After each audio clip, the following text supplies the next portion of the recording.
সাথে একত্রতা বোধ করেছে। এই বিষয়টি নিয়ে বিভিন্ন মহল থেকে আমরাও সমালোচনা করছি।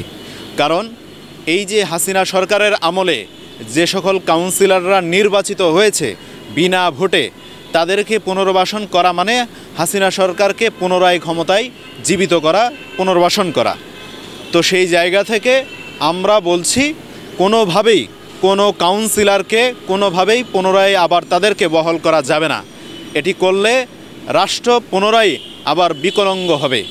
যেমন পার্শ্ববর্তী রাষ্ট্র ভারত আমাদেরকে বিকলাঙ্গ করবার জন্য দীর্ঘ 17টি বছর হাসিনা সরকারকে, ফ্যাসিস্ট হাসিনা সরকারকে ক্ষমতার মসনদে বসিয়ে রেখেছিলেন। ঠিক একই কায়দায় আবার এই কাউন্সিলরদেরকে বসিয়ে হাসিনা সরকারকে সহজেই ফিরাতে পারবে ভারত। সেটি তাদের একটি পরিকল্পনা। এই পরিকল্পনার ফাঁদে কেউ যদি পা দেয়, সেটা আমাদের ভাই হোক আর যেই হোক, তাদেরকে আমরা করজোরে অনুরোধ করব আপনারা এই জায়গা থেকে ফিরে আসুন। কিন্তু আমরা কোনো রাজনৈতিক দল, দেশপ্রেমিক নাগরিক আমরা চাই না এই কাউন্সিলররা পুনরায় ফিরে আসুক। কারণ তারা হাসিনার দোসর ছিলেন। হাসিনার সময়ে তারা নির্বাচনে গিয়ে এদেশের মানুষের ভোটকে তারা তাদের পায়ে পিষ্ট করেছে। কারণ তারা যদি ভোটে না গেত, হাসিনা সরকার ভোটে একাই গিয়ে কিছু করতে পারতো না, তার কোনো সুবিধা করতে পারতো না।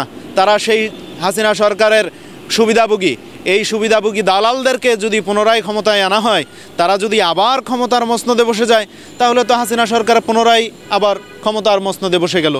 তো সেই জায়গা থেকে আসিফ, নাহিদ, হাসনাত, সার্জিজ যেই এই কাজটাই করুক না কেন, সেটি এদেশের জনগণ মেনে নেবে না।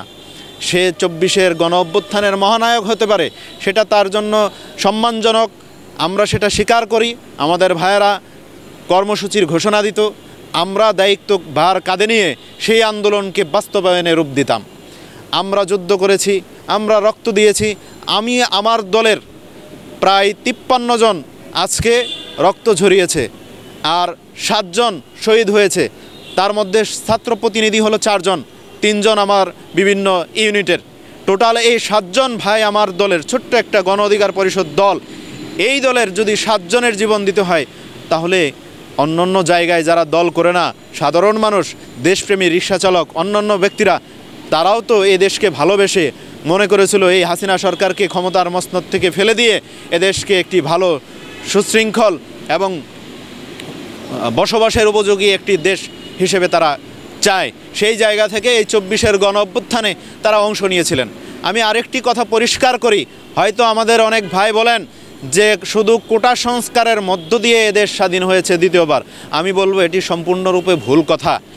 একজন সাধারণ কৃষক, একজন রিক্সা চালক, সে কেন এই কোটা আন্দোলনে অংশগ্রহণ করেছিল?